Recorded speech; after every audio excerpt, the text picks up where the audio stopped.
pela graça, tudo pela graça de Deus. Olá, queridos irmãos que nos acompanham neste programa maravilhoso que é o programa Tudo pela Graça. No programa de hoje nós teremos o reverendo Osiel Dutra, conhecido mais como reverendo Dutra, e o cantor Marcos Roberto. Informações sobre suas vidas, ministérios e louvor. Tudo pela graça, tudo pela graça de Deus.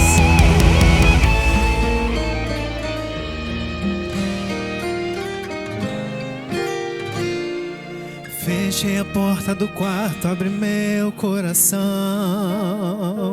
e de joelhos calei pra ouvir tua voz comigo falar, pra te escutar. Pois a tua voz é como uma brisa suave que traz calmaria e me faz descansar. E cá entre nós, o que Deus seria de mim se não te ter aqui, se me abandonar?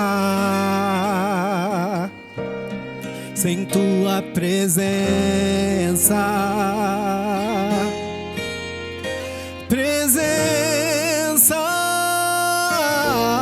sem tua presença, eu não posso, eu não faço, eu não sou nada sem tua presença. Eu não vivo, apenas existo sem tua presença. Não sei viver sem ti, sem tua presença. Não me movo, não saio daqui sem a tua presença. Não me deixe subir nesse altar sem a tua presença. Eu sou dependente da tua presença, pois a tua voz é como uma brisa suave que traz calmaria e me faz descansar. E cá entre nós, o que Deus seria de mim se não te ter aqui, se me abandonar? Nada, Deus, ei. Sem tua presença,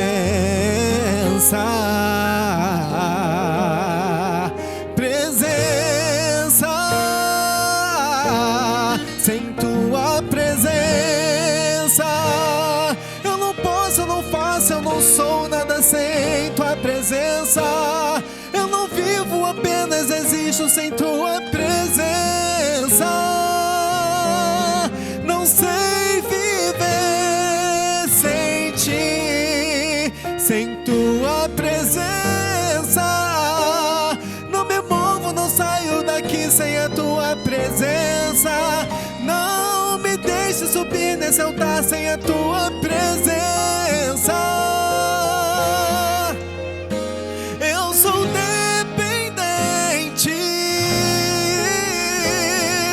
Se for preciso perder algo pra te servir, por ti, meu Deus, eu perco. Se for preciso deixar algo pra te agradar, Deus, eu só não te deixo. Eu quero mergulhar em ti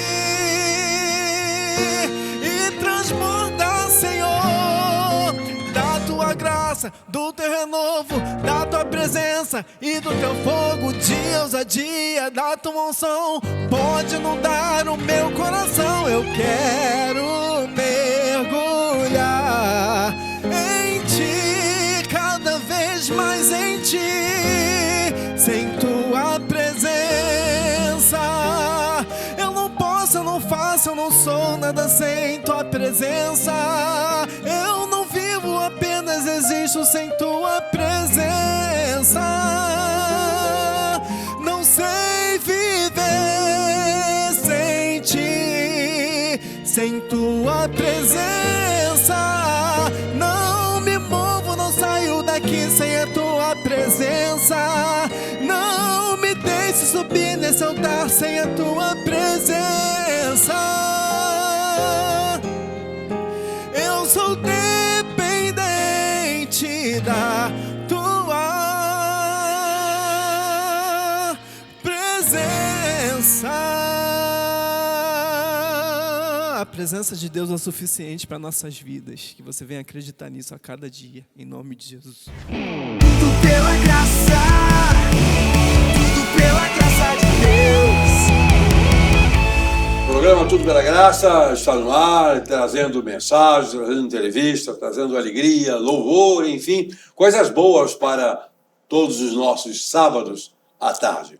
Hoje eu recebo aqui, para a entrevista, um homem de primeiríssima qualidade, servo de Deus, intelectual, que é o reverendo Dutra, Uziel Dutra.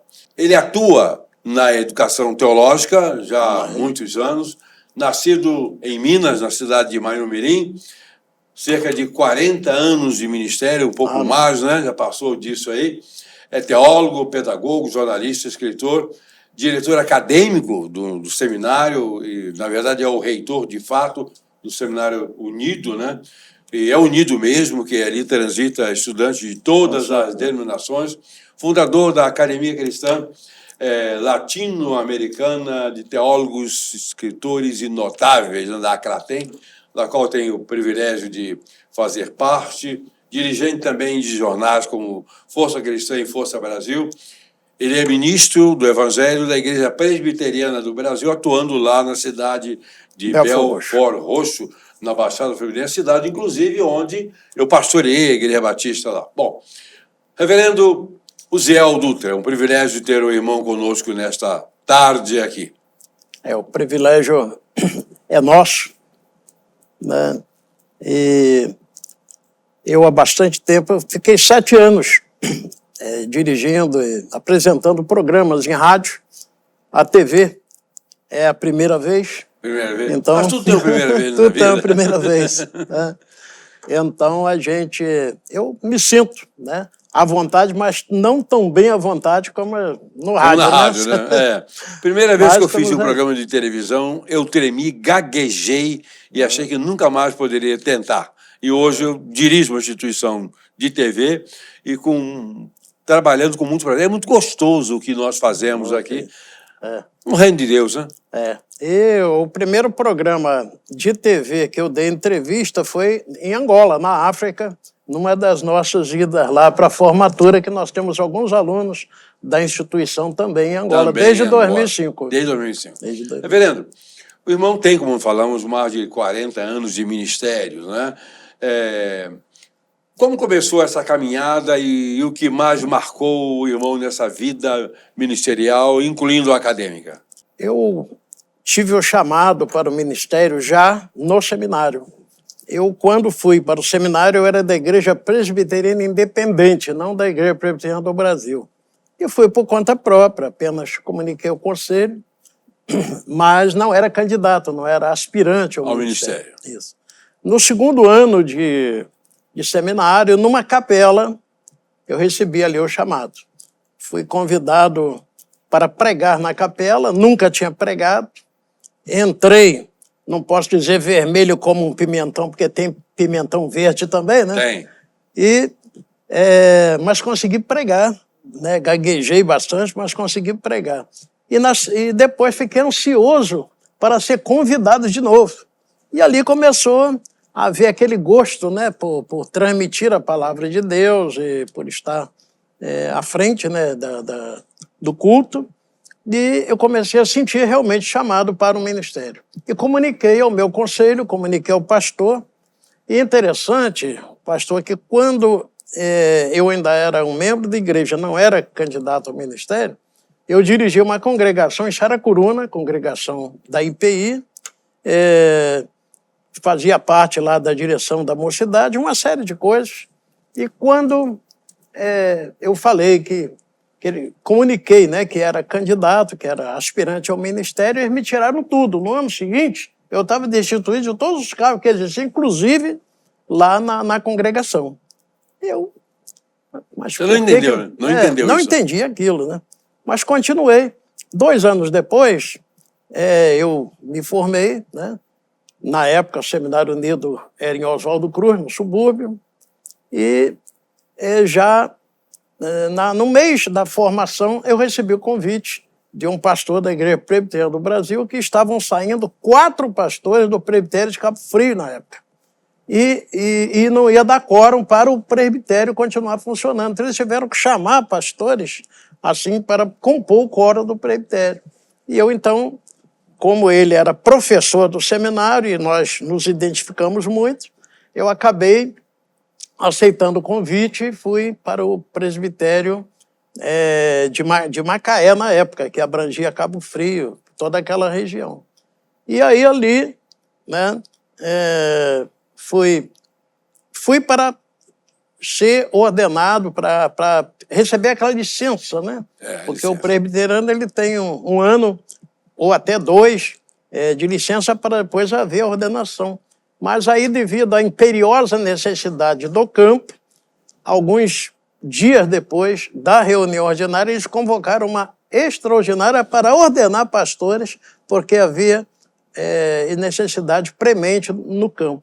E aí eu fui ordenado no dia 19 de janeiro de 1986. 19 de janeiro. E ficou pastoreando lá? Fiquei pastoreando lá. A igreja, na época, tinha 5 congregações e eu dava Santa Ceia em todas elas, né? Cada domingo eu tinha que ir numa de manhã, noutra à noite, fora a sede, né? E interessante que, na época, o reverendo João usava o pão e o vinho, mas usava o vinho mesmo, certo? Como eram 5 congregações, era vinho de manhã e vinho à noite. Eu ficava pensando, mas se eu tomar muito vinho, né, não sei se a gente... Você poderia tomar em particular o suco de uva, né? Então era vinho, que era usado na Santa Ceia, exato. Mas foi muito bom a experiência, mas fiquei pouco tempo lá. Logo depois recebi um convite da igreja, a segunda igreja presbiteriana de Duque de Caxias, fui eleito lá e ali... Eu saí, depois de 2 anos, saí de um presbitério para o outro. E nesses 40 anos de ministério, um pouco mais de 40, eu passei por várias igrejas, talvez umas 8 a 10 igrejas, né? Sempre assim, 2, 3 anos, 4 anos em cada uma. E, finalmente, estou no presbitério de Belfor Roxo, na igreja presbiteriana da cidade, que fica do lado da Abel ali. Abel. Estamos ali. Conheço bem ali. Eu pastorei naquela cidade também, inclusive, né?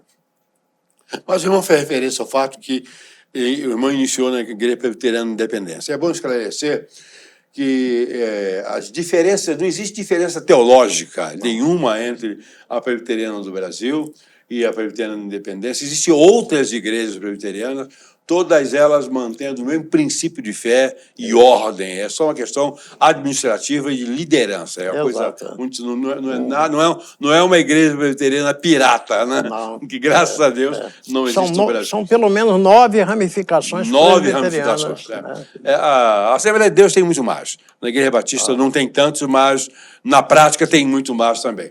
Ao longo dessa trajetória, houve algum momento decisivo que direcionou a sua missão, o seu ministério?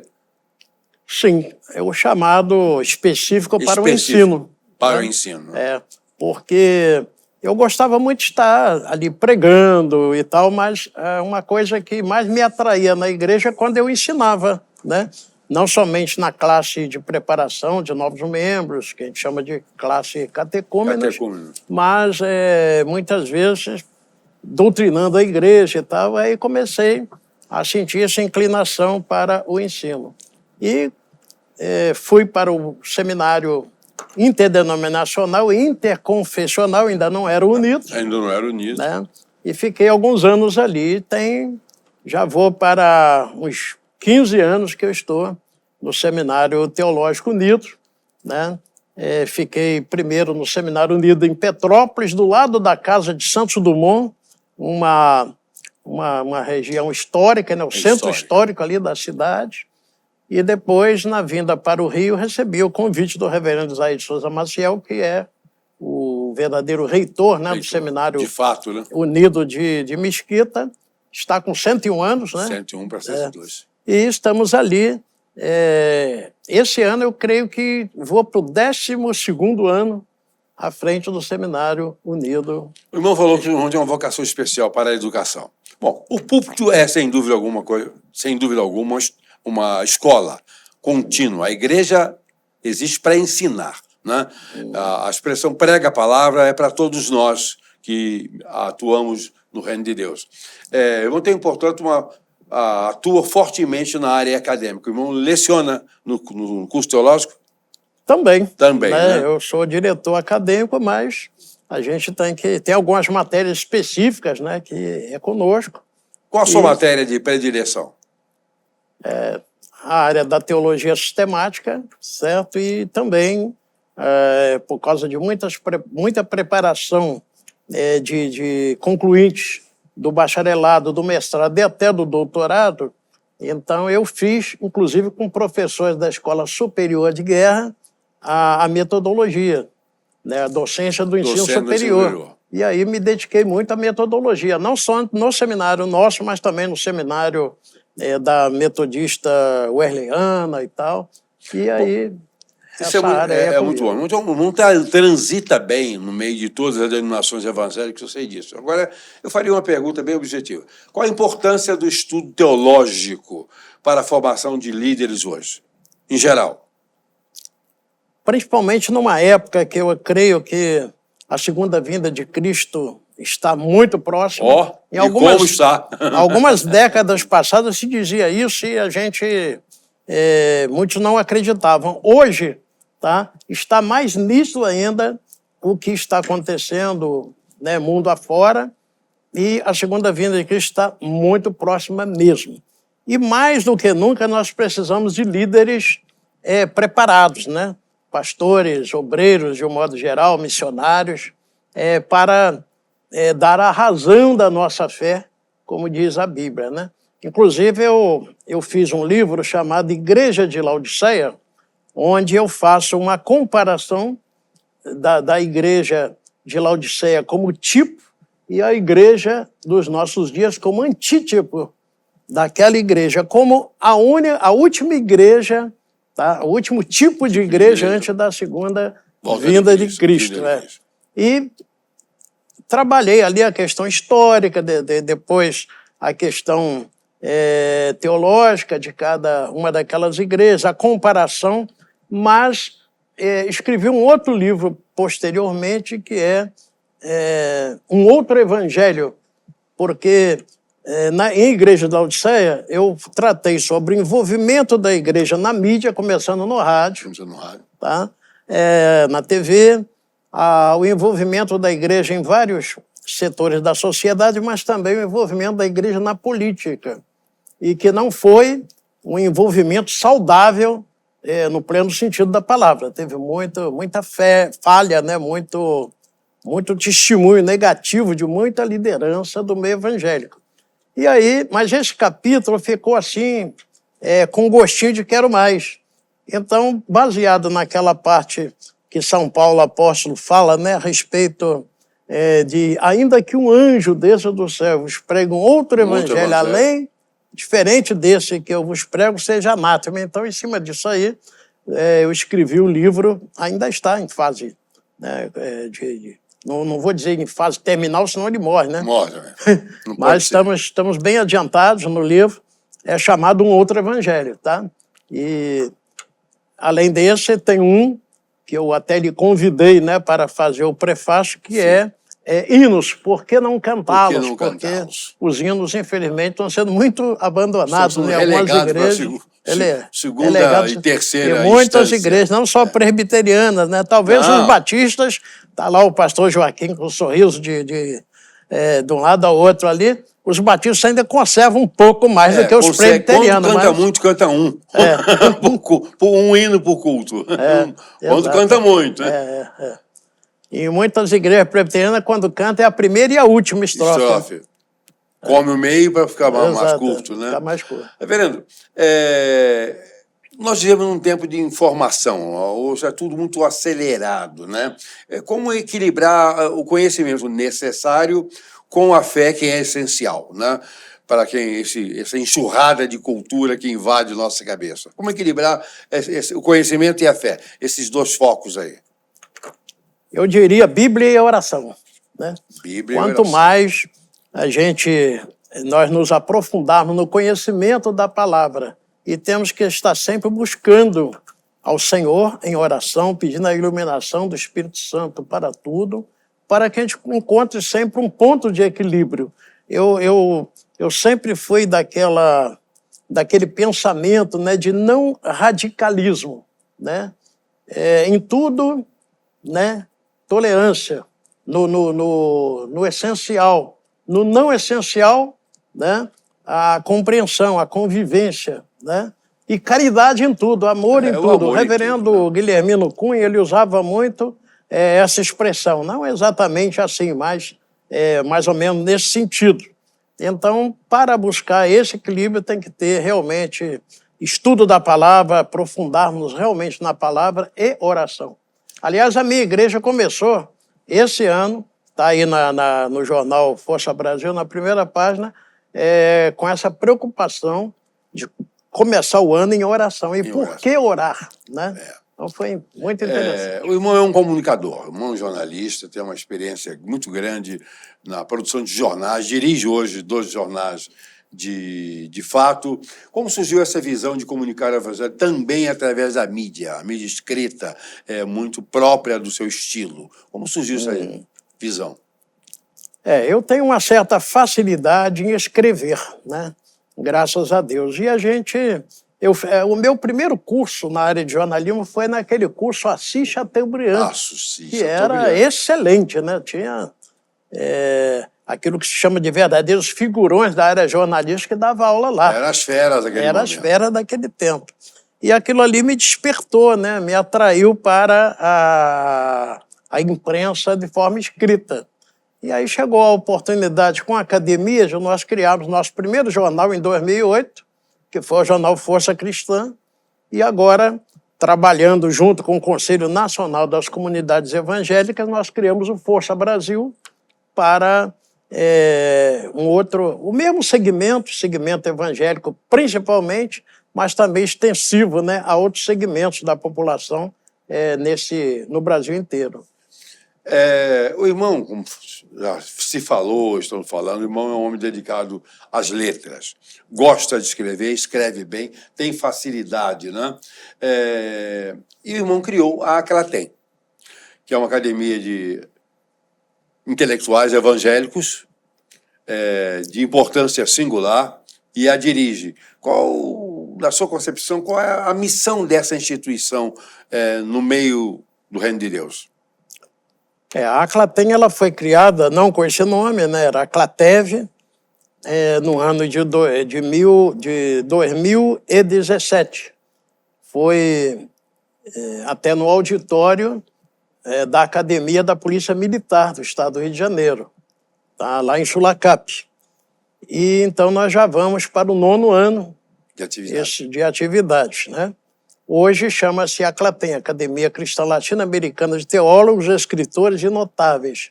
O objetivo, porque antes com aquele nome, né, Teólogos e Escritores, limitava. Então colocamos aí teólogos, escritores e notáveis para abranger pessoas dos mais variados talentos que nós encontramos dentro das nossas igrejas cristãs, como músicos, compositores, pintores, artistas, inclusive artistas plásticos. Né? Então, outros talentos, né? Cantores. E então a academia está expandindo bastante por causa dessa abrangência. E a ideia é realmente essa. E é a única academia, o pastor Heitor, que criamos algo assim inédito, que é exatamente a criação das regionais. Nós temos, então, diretórios regionais previstos para cada uma das 5 regiões do país. Estão todos eles em composição, principalmente o Rio de Janeiro e Nordeste, estão na frente. E também depois vamos partir para os diretores estaduais em cada estado da federação. Isso vai abrir, tá? Quando abranger as 5 regiões com 40, que é igual às outras academias. Exatamente. Limita em 40, mas 40 por diretório. Então, significa que quando nós tivermos as 5 regiões preenchidas e os estados, nós teremos 1.320 vagas para novos acadêmicos. Então, é uma academia que tem essa visão que Deus nos deu para agregar mais pessoas de talento no nosso meio. E potencialmente para expandir também, né?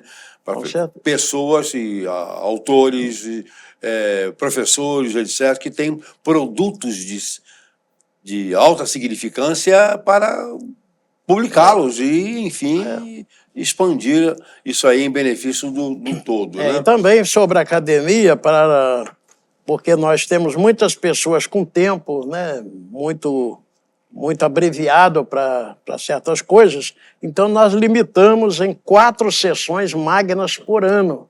Então nós temos 2 sessões no primeiro semestre e 2 sessões no segundo semestre, combinando com o aniversário da academia, sempre próximo ao dia 15 de novembro. Esse ano vai ser num sábado, dia 14 de novembro. E estamos programando para esse ano uma manhã missionária. Hoje nós vamos estar recebendo um pastor missionário que é do Maranhão e será o superintendente regional da academia naquela região.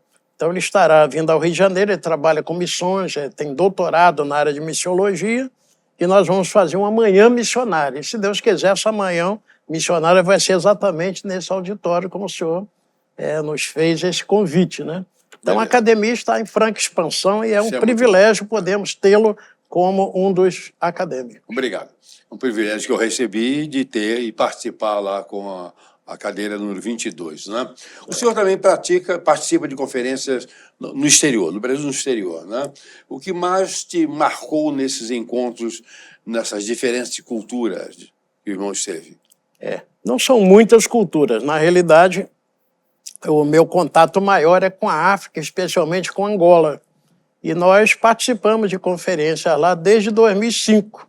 Em 2005, eu fui pela primeira vez para fazer uma formatura do atual bispo da igreja, Dom Osório Marcos, e participamos ali de um congresso com cerca de 4.000 e poucas pessoas, onde eu fui um dos conferencistas, né, mas uns 3 a 4 dias da semana a conferência foi comigo.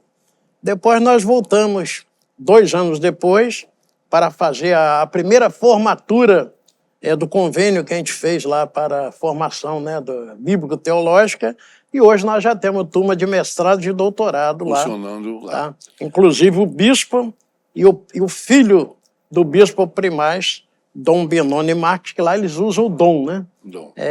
Então, eles foram nossos alunos, tá? E tanto do bacharel, do mestrado, do doutorado.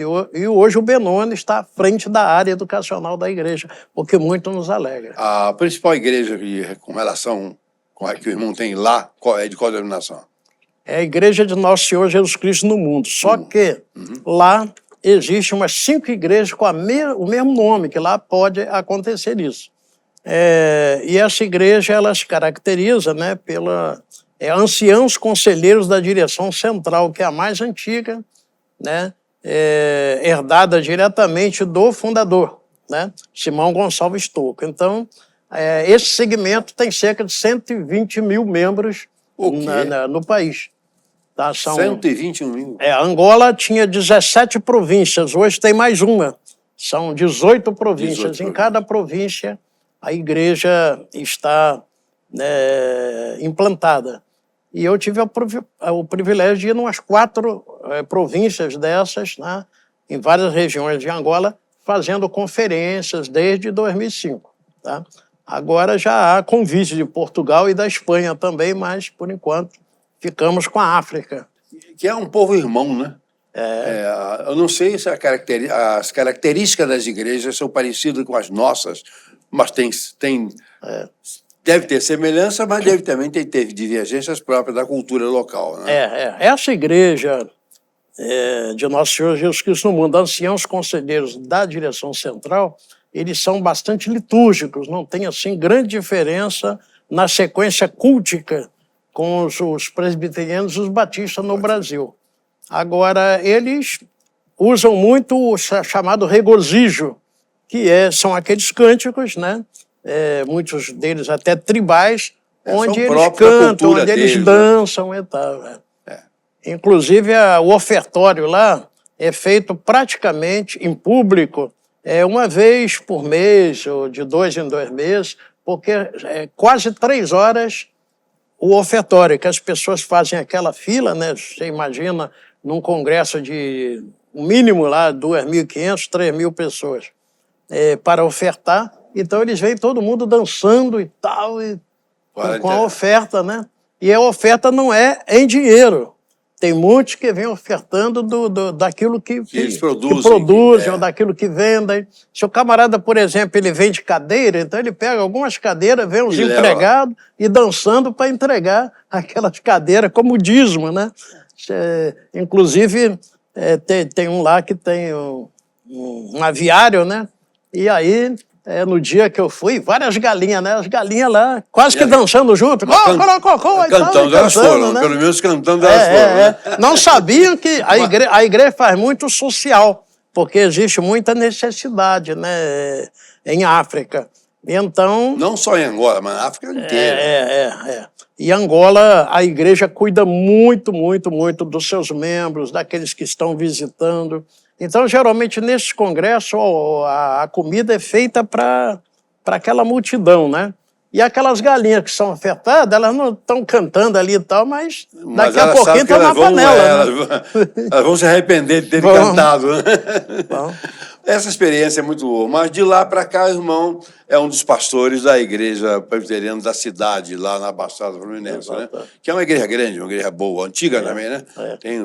Ela tem 60 anos. 60 anos, é uma das mais antigas da cidade, se não for a mais antiga. O irmão tem uma atuação firme lá, cooperativa no púlpito daquela igreja, né? Nós colaboramos na pregação e agora, né, eu caí na besteira de levar o jornal lá para a igreja e o pastor escreve muito bem. Então agora o boletim da igreja, principalmente as pastorais, vai parar na minha mão. Mas a gente trabalha na área do ensino, né, da igreja, classe de preparação de novos membros, classe de jovens, já tive uns 2 anos à frente. Então é por aí, classe dos homens. Dos homens. Né? Passando mais para o lado denominacional. Irmão, pastor presbiteriano, e como é que está o crescimento da igreja presbiteriana no Brasil? Como tem de informação disso para nos passar?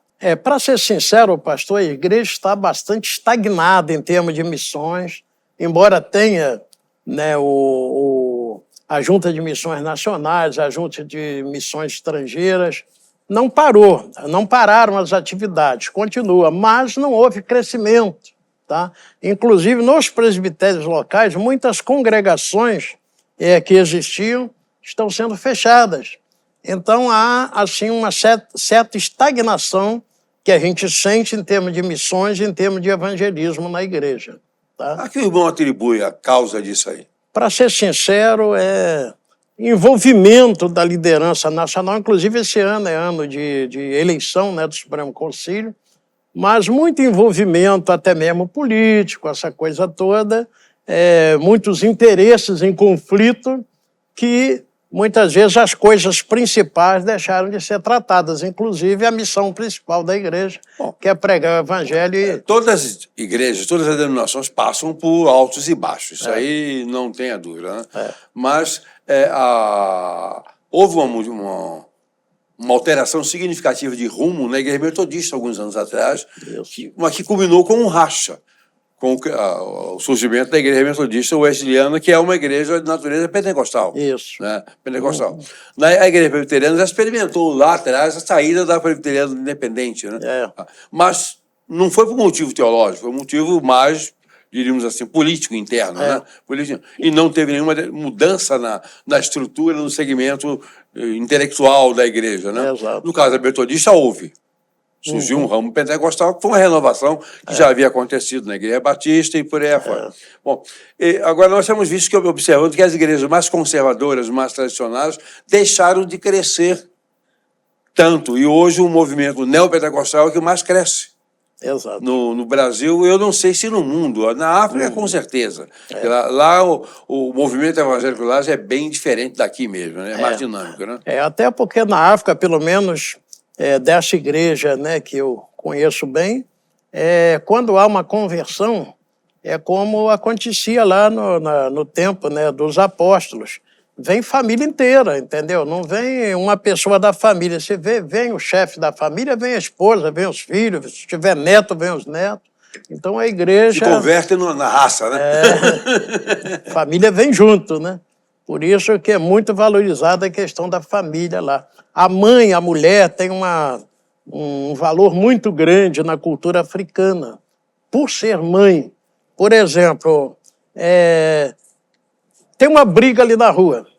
Aí passa um homem e pede para parar e tal, e eles continuam brigando e se demole, até o homem vai apanhar também. Mas se passar uma mulher, seja ela quem for, desde uma garotinha até uma anciã, e mandar parar, é na hora que param.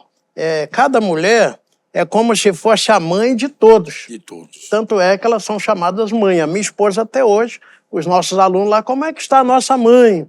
Entendeu? E tal. Então, a mulher tem esse prestígio, né? Muito É uma interessante, cultura né? interessantíssima. Muito forte, né? Muito significativo. Reverendo, que mensagem o irmão deixaria para quem está buscando uma direção espiritual, seja ela em termos de decisão, de busca mais propriamente de Deus, de uma experiência mais íntima, ou até mesmo de uma formação ministerial? Que tipo de mensagem o irmão deixaria para esse povo brasileiro aí que está tendo o privilégio de ouvir a sua participação tão interessante? Aqueles que ainda não têm uma experiência, né, com o Senhor Jesus, que possam buscar o mais breve possível, porque o tempo vai passando e daqui a pouco não tem mais tempo de fazer isso. Muitas das vezes não vêm para as nossas igrejas por causa do péssimo testemunho de muitos crentes e até da liderança dos nossos dias, como eu estou colocando nesse segundo livro que eu mencionei aqui, né, um outro evangelho. Mas independente de olhar para o homem, para a falha, né, humana que todos nós falhamos, que as pessoas possam realmente sentir necessidade de olhar para Cristo, porque Cristo está acima de cada um de nós e até da própria igreja, porque é Ele que controla, que tem a igreja nas suas mãos. Lá em Apocalipse, aquela figura lá, né, dos castiçais, ele segurando. Então é ele que é o dono da igreja, ele que é a liderança máxima. Então a gente não pode sobrepor a questão humana à questão de Cristo, né? Então é um dos 5 solas, né, da reforma, né? Somente Cristo. Somente Cristo. Então, e para a liderança, para aqueles que estão na igreja, caminhando para determinado ministério dentro da própria igreja ou fora, em missões, né, que procurem se aprimorar cada vez mais. Nossos seminários estão aí. No nosso tempo, nossos bons tempos, né, a gente tinha salas lotadas, né, é claro que sempre havia uma queda. Na minha época, primeiro, segundo, terceiro, quarto ano. Turma de primeiro ano era 50 ou 60, turma de segundo ano já era 30, 40, turma de terceiro ano baixava para 20. E quando a turma de quarto ano se formava, era 10 ou até menos de 10 alunos, já houve casos até de 5, 6 alunos, né? Uma turma que começou com 80. Mas hoje, está mais vazio ainda, as pessoas não estão buscando. E uma das contribuições para isso foi exatamente a facilidade de ensinos através do rádio, através da TV, e é preciso que as pessoas busquem o ensino de qualidade, o ensino realmente bíblico, porque muito que está se passando por aí está longe de ser realmente aquele ensinamento que vai levar a pessoa... É um eclesiasticismo barato, né, exatamente, que estão oferecendo por aí, né? Então que as pessoas busquem o ensino da palavra, né, numa instituição séria, numa instituição que realmente vai ensinar a Bíblia como regra única e infalível de fé e prática, vai ensinar dentro dos princípios da reforma, sem a cor denominacional predominante. É claro que cada segmento tem matérias específicas deles, né? Mas a teologia, de um modo geral, a teologia tem que ser vista como ciência de Deus. Tá? Porque né? Porque exatamente. Então não é denominacional, é uma ciência mesmo, né? A cor importa pouco, o tecido é que é realmente importante. Com certeza, né? Com certeza. Recebi aqui, eu tive o privilégio de receber no programa Tudo pela Graça, o reverendo Ziel Dutra, pastor presbiteriano, diretor de fato do Seminário Unido, professor, intelectual, escritor, um homem de bem, um servo de Deus animado e empolgado com o ensino e com a verdade bíblica. Reverendo, muito obrigado pela sua participação. Um abraço aos alunos, aos colegas da Acratem. Estamos aqui de braços abertos para receber o irmão e os seus amigos e colegas em outras ocasiões. Obrigado. Deus abençoe você, querido participante do programa Tudo pela Graça. Voltamos já já. Tudo pela graça, tudo pela graça de Deus. Olá, chegamos ao bloco A Bíblia, livro por livro. É uma maravilha, porque o nosso conhecimento cresce, a esperança da volta de Cristo vai também crescendo cada vez mais à medida que nos aproximamos do fim desse trabalho que há de encerrar, em parte, no livro de Apocalipse. Mas hoje vamos receber a palavra do livro específico pelo nosso querido pastor Joaquim de Paula Rosa. Vai lá, pastor Joaquim. Que é um prazer muito grande. Primeiro aos Coríntios. Isso. Graça e paz a todos os nossos telespectadores. Eu sempre dou graças a Deus pela Rede Ágatos, por ela ser um diferencial na mídia evangélica brasileira, totalmente dedicada à divulgação da palavra de Deus. Eu me sinto muito feliz, não só, em primeiro lugar, pela amizade que une o coração do pastor Heitor e o meu ao dele, companheiros de ministério, praticamente 55 anos de amizade no ministério. Eu comecei em dezembro de um ano, ele começou em janeiro do outro, e a gente tem poucos dias de diferença, um mês e pouco. E eu me sinto muito feliz em voltar à nossa Rede Ágatos, este programa, para levar a você esse conhecimento panorâmico da palavra de Deus. Nós começamos lá no livro de Gênesis, estamos agora no livro de 1 Coríntios, que é o livro mais parecido, de alguma maneira, retrata a igreja mais parecida, de alguma maneira, com os nossos dias, ou os nossos dias mais parecidos com essa carta a 1 Coríntios. Paulo escreveu 3 cartas para essa igreja. A primeira se perdeu. Essa que nós estamos trabalhando hoje, que a gente chama de 1 Coríntios, na verdade seria a segunda. E nós vamos trabalhar a segunda em uma próxima oportunidade. Mas nessa igreja, nessa oportunidade, estamos trabalhando a primeira carta, que é o livro das instruções. 16 capítulos, 437 versículos, 1 hora para lê-lo numa leitura corrida. O autor é Paulo, o grande apóstolo dos gentios. Ela é lá do ano 57, 58 de nossa era, escrita de Éfeso para a igreja de Coríntios, cobrindo aquele ano de 57. O tema central dessa carta é a necessidade da unidade da igreja, porque ela estava se esfacelando com pouco tempo de organização, e a correção de diversas faltas que Paulo trabalha à distância através da pena dele, do escrito dele. O verso-chave desta carta está no capítulo 5, versos 7 e 8. Lançai fora o velho fermento, para que sejais nova massa, como sois de fato sem fermento. Pois também Cristo, nosso Cordeiro Pascal, foi imolado. Por isso celebramos a festa não com velho fermento, nem com o fermento da maldade e da malícia, e sim com os asmos da sinceridade e da verdade. Então, a palavra-chave dessa carta é instruções. Paulo é o principal pessoa dessa carta com os cristãos de Corinto. O retrato de Cristo nesta carta é o Redentor ressuscitado e as primícias dos mortos. E nós, os seres humanos, nessa carta, somos representados como confusos, porque realmente havia uma confusão muito grande nessa igreja. Ela nasceu num esforço maravilhoso de Paulo, e ele depois, quando foi adiante, deixando tudo arrumadinho e prosseguindo na sua viagem missionária, logo depois ele começou a receber notícias de interferência dos judaizantes lá, mas principalmente o descontrole, o destempero, os egos inflados da liderança e a disruptura entre a comunhão da igreja. Ele então escreve essa carta para corrigir aquelas distorções e fazer com que a igreja voltasse à sua normalidade. Quando eu estava me preparando para essa mensagem específica, eu me lembrei da carta aos Efésios, quando Paulo, falando da família, do marido amar a esposa obedecer ao marido, os pais cuidarem dos filhos, os filhos obedecerem aos pais, eu fiz um paralelo entre aquilo que Paulo fala com os maridos para cuidar das esposas, lavando-as pela água da palavra, falando ao coração da esposa, falando com amor, com carinho, falando como quem cuida, falando como a parte que é líder.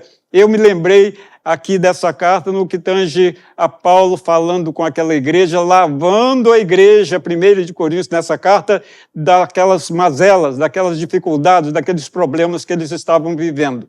Então, a carta é muito interessante porque ela trata dessas matérias. Paulo é um tremendo doutrinador, um teólogo de primeira grandeza e um pastor de pastores. Ele sabia fazer o trabalho pastoral, sabia colocar pastores, como ele deixou um pastor lá naquela igreja, Timóteo, para cuidar da igreja, e ele sabia cuidar não só de quem cuida das igrejas, mas ele próprio era um mestre em cuidado da igreja.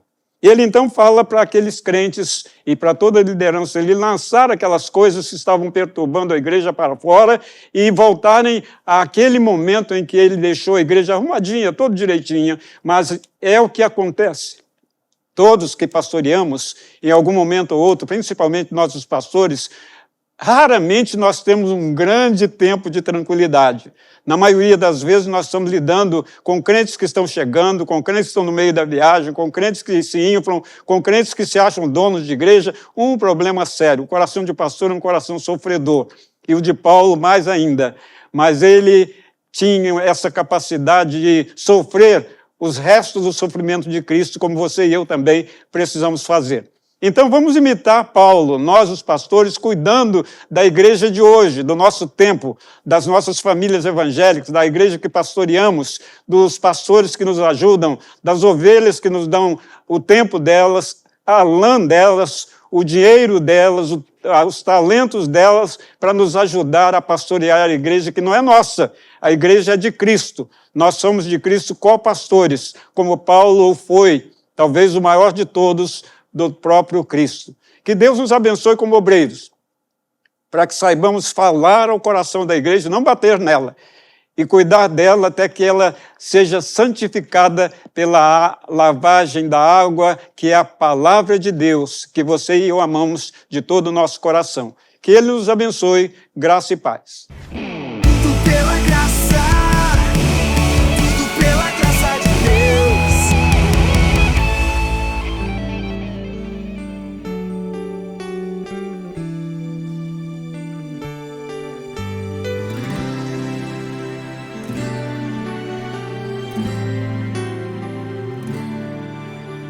Ainda que a minha casa não seja tal para com Deus, contudo estabeleceu comigo uma aliança. Se eu crer, serei salvo eu e a minha casa, se eu obedecer. Ele guardará essa aliança até 1000 gerações. Ainda que os meus filhos não frequentem sua casa, ainda que minha casa não mereça os seus cuidados, se eu clamar, Deus me responderá. Ele abrirá para nós as comportas dos céus. Quem estiver perdido vai se achar. Aquele que partiu em breve vai voltar.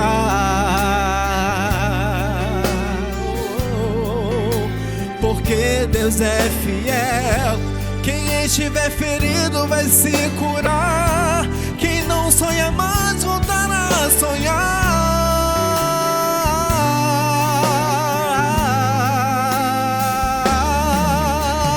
Nenhuma praga, chantagem, contenda, inveja, frieza, nem mesmo feitiço feitiço, vou prevalecer contra minha família. Eu ando com Deus e não temo perigo. Um filho querido vai voltar pra casa. Quem não é de casa vai ter que sair. Muralhas de fogo estão cercando os muros. Arcanjos amados não saem daqui. E Deus já deu ordem aos anjos, ao corvo. Até o inimigo vai ter que me servir. Se eles falharem em minha defesa, Deus se levanta do trono e vem me acudir. E Deus é fiel.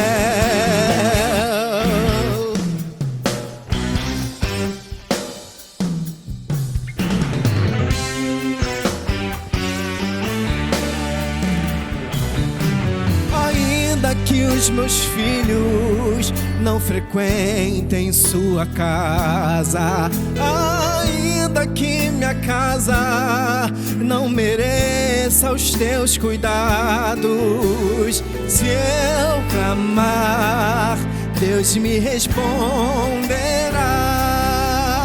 Ele abrirá pra nós as comportas dos céus. Quem estiver perdido vai se achar. Aquele que partiu em breve vai voltar. Eu profetizo isso na tua casa, na tua família, em nome de Jesus. Por quê? Porque Deus é fiel. Quem estiver ferido vai se curar. Quem não sonha mais voltará a sonhar.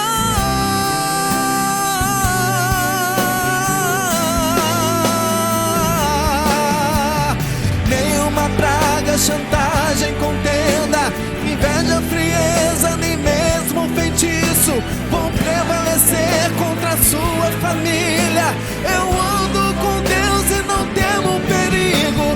Um filho querido vai voltar pra casa. Quem não é de casa vai ter que sair. Muralhas de fogo estão cercando os muros. Arcanjos armados não saem daqui. E Deus já deu ordem aos anjos, ao corvo. Até o inimigo vai ter que me servir. Se eles falharem em minha defesa, Deus se levanta do trono e vem me acudir. Porque Ele é fiel. Deus é fiel. Obrigado, Deus, pela tua fidelidade contra mim, contra a minha casa. Deus é fiel. Acredite nisso, na fidelidade do Senhor para contigo, em nome de Jesus. Tudo pela graça, tudo pela graça de Deus. Programa Tudo Pela Graça, chega o momento em que eu vou entrevistar o cantor, porque o cantor não é só para cantar, tem que contar um pouco da sua história, da sua vida também. Tem aqui comigo o cantor, irmão Marcos Roberto. Marcos é jovem ainda, tem 7 anos. Não, 32.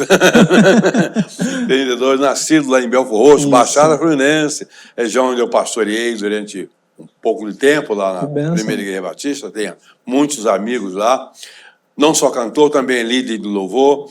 Recentemente lançou um segundo projeto solo, com o single Tua Presença, né? Que vai indo bem, muito bem, diga-se de passagem. A canção nasceu em um momento decisivo na sua vida, não foi? Quando Marcos cogitava deixar o ministério musical para se dedicar a outros caminhos, mas voltou e gravou Tua Presença. Atualmente, Marcos congrega na Assembleia de Deus de Belfor Roxo. É a sede, né? A principal ali, né? Assembleia. Exerce a liderança lá, o pastor-presidente, pastor Nelson Nogueira. Dá um abraço nele lá, tá? Pode deixar. Você integra o Ministério do Louvor, e exerce também liderança como diretor musical e regente geral da Juventude Estadual da Assembleia de Deus no estado do Rio de Janeiro, né? Estadual, né? Isso. De acordo Sim, de a qual? Convenção SEADER. Da SEADER, certo? Que a de Belfor Roxo é da SEADER, Isso. correto? Na minha cidade tem um maior grupo de igrejas da Assembleia de Deus lá, é da SEADER, né? Eu conheço bem a liderança, já transitei... O Amós, pastor Amós é de lá. É de lá, amigo, né? pastor Amós. Eu já transitei muito nesse meio. É um privilégio ter você aqui Privilégio conosco é meu, pastor. nesta hora E vamos para algumas perguntas inconvenientes, enjoadas, né? Marco, você nasceu em Belford Roxo, né? Nascido e criado. Já foi durante muito tempo um município, um dos maiores, quando estava integrado a Nova Iguaçu, era o maior do Brasil. Mas é um grande município também, a população muito grande, né? Muito grande. Tem crescido a cada dia, A né? cada dia, né?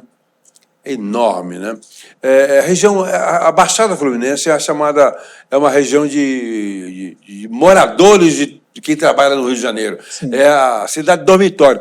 Todas elas são, não é só Belford Roxo. Todas as cidades da Baixada Fluminense constituem o chamado grande arroubo da área de moradores. Sim. O pessoal mora lá e trabalha aqui, né? Trabalha aqui. Mas é uma cidade bem desenvolvida hoje, né? Sim, tem crescido bastante. Assim, foi por muito tempo conhecida como a cidade mais violenta do mundo. É Mas difícil falar isso em relação ao Rio de Janeiro, a capital, outros Exatamente, lugares. isso que eu ia citar agora. Mas agora tem melhorado bastante, graças a Deus. Não é o mesmo Belford Roxo de 10 Não anos é, atrás.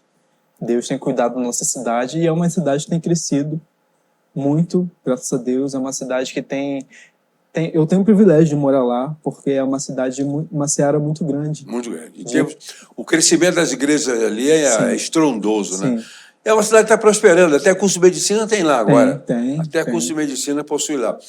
Como foi o início da sua caminhada no Ministério de Louvor dentro da igreja? Então, o início, o seu pastor sabe mais do que eu. A gente no meio evangélico, a Assembleia de Deus, parece que já nasce já aprendendo isso, né? Vem aqui num culto normal, vem aqui cantar um louvor, vem aqui cantar um corinho.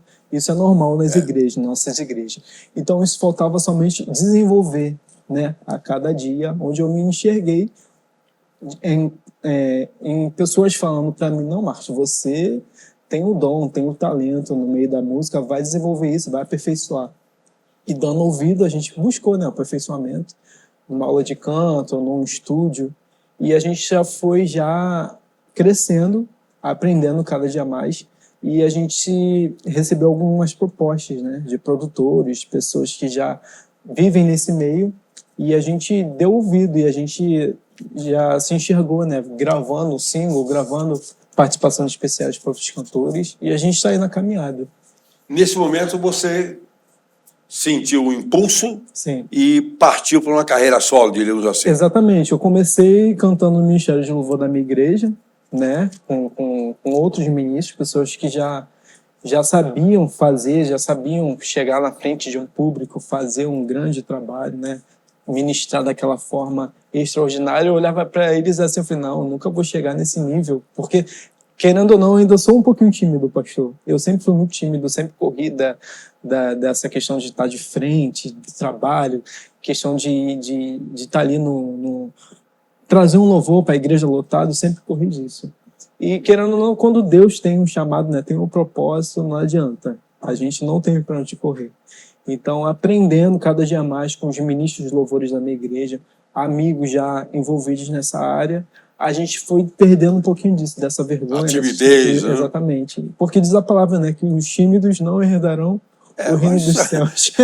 Qual o sentido de tímido exatamente aí? Exatamente. Não é essa timidez endógena, vergonha, não é né? essa timidez própria do psiquismo nosso, não. É outro tipo de timidez, com certeza. Mas recentemente você lançou o single Tua Presença. Como nasceu essa canção? Essa canção nasceu num momento bem difícil, onde a gente, né, envolvido nessa área musical, a gente fica muito ansioso, né, querendo que as coisas aconteçam da noite pro dia. Não é assim que acontece, é tudo no tempo de Deus. Deus tem um tempo preparado para tudo na nossa vida. Então hoje, numa oração, eu pedi ao Senhor, Deus, se não for para acontecer, tudo bem, eu estou aqui disponível para que o Senhor me use, mas só não me deixe perder a Tua presença. Que sem a Tua presença eu não posso, eu não faço, eu não sou. Só me deixe ser cheio da Tua presença em todo lugar que eu for, em todo lugar que o Senhor me enviar, que eu venha ser cheio da Sua presença. Então é uma composição sua. Uma canção que tem aí alcançado vidas, pessoas têm sido tocadas por essa presença. Ela conta a história da sua vida, da sua decisão, num momento muito especial. Né? Isso, e é uma canção que sempre foi minha oração, pastor. Se o Senhor ouvir a minha canção, ela diz, só me deixe ficar fora da Tua presença. Toda vez que eu subir no altar para ministrar, que a Tua presença vai de frente, que sua presença vá comigo. Porque tudo é ele, né? Tudo é sobre ele. Por Tudo é ele, dele, por ele, para ele, né? Exatamente. Exatamente. A música tem gerado testemunhos e repercussão nas redes, né? O que mais tem marcado seu coração nessas respostas com o público, nesse Então, feedback? sim, um feedback que eu recebi recentemente, pastor, é um testemunho, a qual me tocou muito. Eu até me emociono quando toca nesse assunto, de uma pessoa que estava pronta a se cometer o ato de suicídio. E onde ela, ouvindo a minha música, ela desistiu disso. Deixou para seguir. depois? Desistiu mesmo, né? Desistiu, graças a Deus. Mas eu costumo dizer, não foi porque era minha voz, não porque é uma canção é a mensagem. que foi composta por mim, não. Mas porque a presença do Senhor naquele momento invadiu o ambiente naquele lugar e fez com que ela entendesse que isso não era para ela fazer. Porque o Senhor tem mais para a vida dela. A presença do Senhor é tudo na vida dela, tudo que ela precisava. Então, ela me contactando pela internet, me achou, me mandou um texto dizendo isso tudo, e eu fui atrás dela para entender melhor, né, como que isso aconteceu, como que isso ocorreu. E ela me contou que ela nunca tinha ouvido falar de mim, nunca tinha ouvido a minha música, Ela se surpreendeu porque minha música, do nada, no celular dela, começou a tocar. Foi onde ela deu ouvidos à mensagem que estava sendo pregada ali, ela entendeu que aquele momento não era um momento de acabar com a vida dela. Que ela precisava, naquele momento ali, ela precisava de Deus. Ela precisava ser cheia da presença do Espírito Santo. E graças a Deus, o Senhor fez a obra através da minha música, através do meu louvor. Isso aí gratifica, né? Muito. Gratifica e concede a nós um aumento da gratidão a Deus por nos usar dessa maneira. E nos impulsiona a continuar, né? Isso mostra que a gente está no caminho certo. Porque não é sobre fama, pastor Heitor. Nunca foi sobre fama, nunca foi sobre dinheiro. É sobre ser um instrumento nas mãos do Senhor em todo o tempo. E isso nos mostra que tem acontecido. Né? Lamentavelmente, muitos cantores evangélicos correm atrás de fama.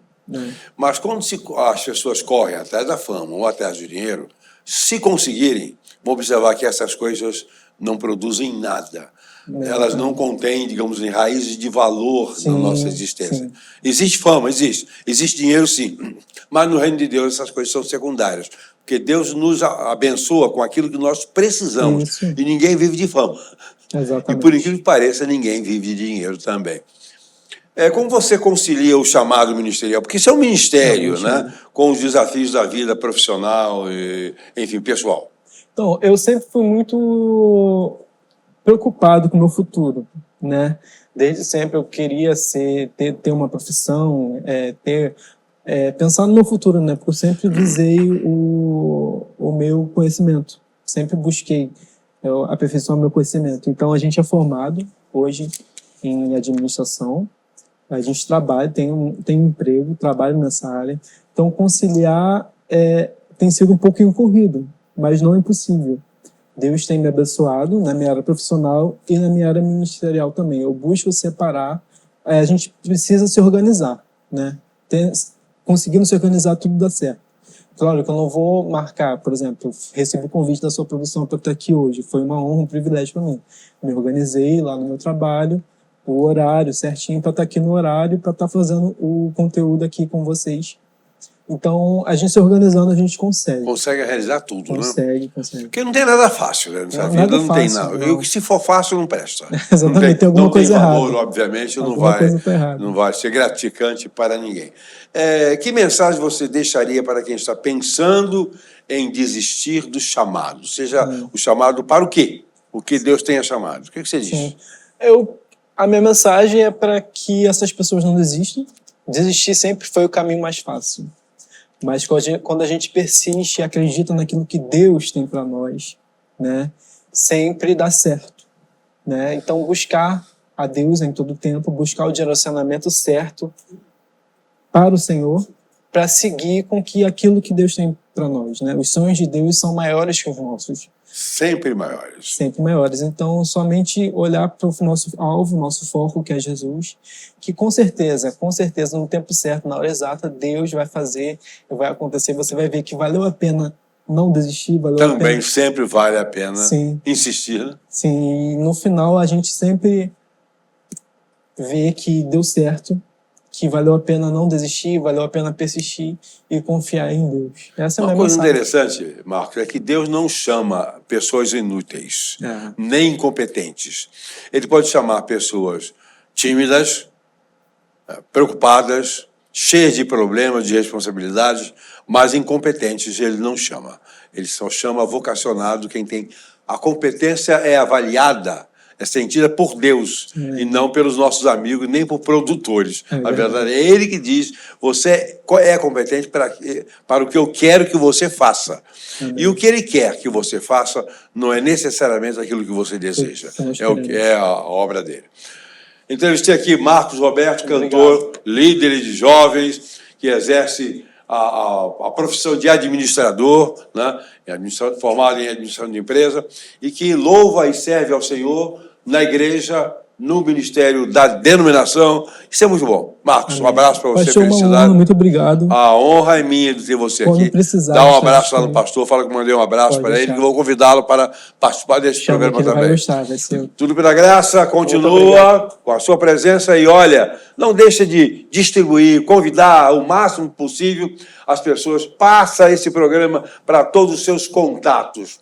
Nós queremos isso, porque esse programa existe para a glória e honra de Deus. Até lá! Tudo pela graça, tudo pela graça de Deus.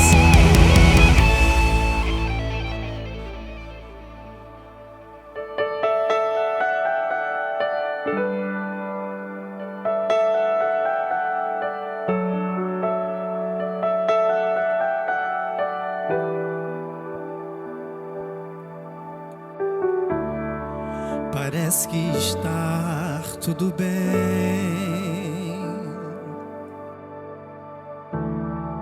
pra todo mundo está tudo bem, mas eu conheço o teu coração, conheço você por dentro e por conhecer. Quantas vezes está sorrindo, mas por dentro está chorando. Não é assim que acontece? Por fora tem as cicatrizes, mas por dentro está sangrando. Mas eu conheço o teu coração, conheço você por dentro.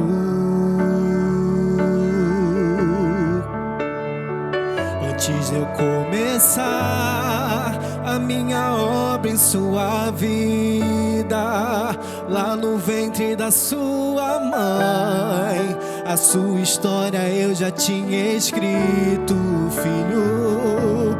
E só parece que é o fim que vai morrer, e o desespero tomou conta do seu coração. Mas eu não perdi não, mas eu não perdi não, o controle não, não perdi o controle não, não, não perdi o controle não, não perdi o controle.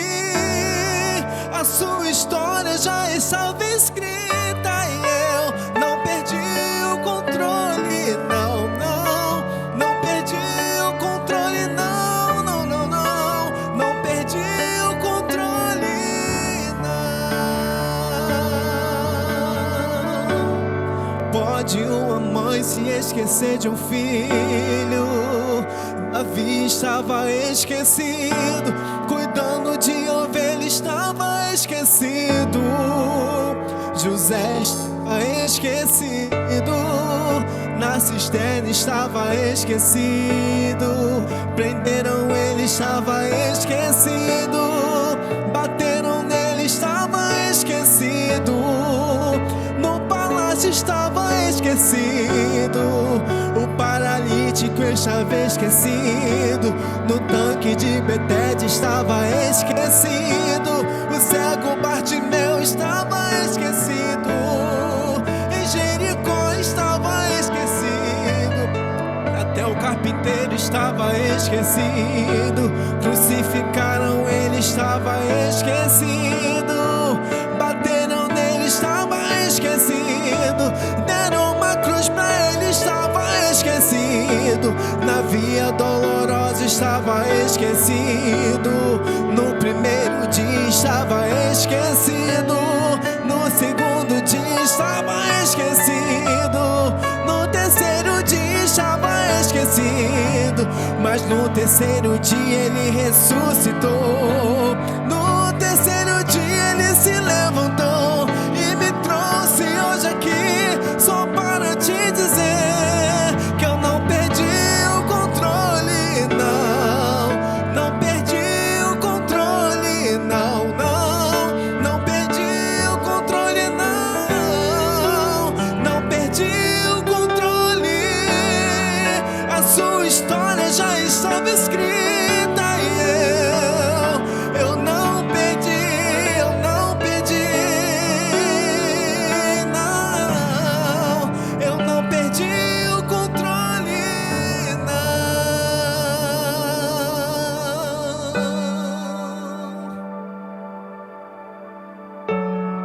não. O Senhor ainda permanece no controle de tudo. Que você venha confiar e acreditar somente nele, que ele está cuidando de tudo na sua vida, em nome de Jesus. Tudo pela graça, tudo pela graça de Deus.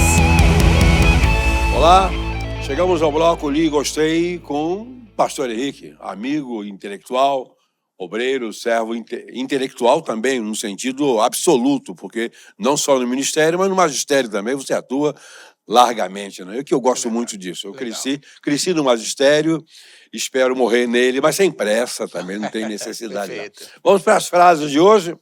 No bloco Li e Gostei. A graça lembra-nos de que somos todos igualmente maus. Rick Warren. É verdade, não é? Porque se não for essa graça, se a gente não fizer o acionamento dela, todos nós, em algum momento, vamos perceber que somos carentes, em certo sentido, no aspecto de que dependemos dela para viver. Lamentações 3. As misericórdias do Senhor são a causa de não sermos consumidos, elas são novas a cada manhã, elas não têm fim. Antes da gente levantar hoje, pastor Heitor, lá por volta das 2, 3 horas da manhã, o Senhor passou do lado do nosso travesseiro como que deixando um copo d'água, mas não era de graça, era um copo de graça, um copo de misericórdia. Sem a gente perceber, deu um beijinho na nossa testa e sussurrou no nosso ouvido: meu filho, isso é para você levantar. Só por causa disso que nós podemos estar aqui. E o nosso telespectador, o nosso ouvinte, nosso internado só pode estar aqui por causa disso, por causa da graça. Só pela graça. Interessante, Deus, ao fazer o homem, fez absolutamente bom. Ele não fez o homem com defeito nenhum. Era perfeito. Né? Quem estragou foi o diabo que veio.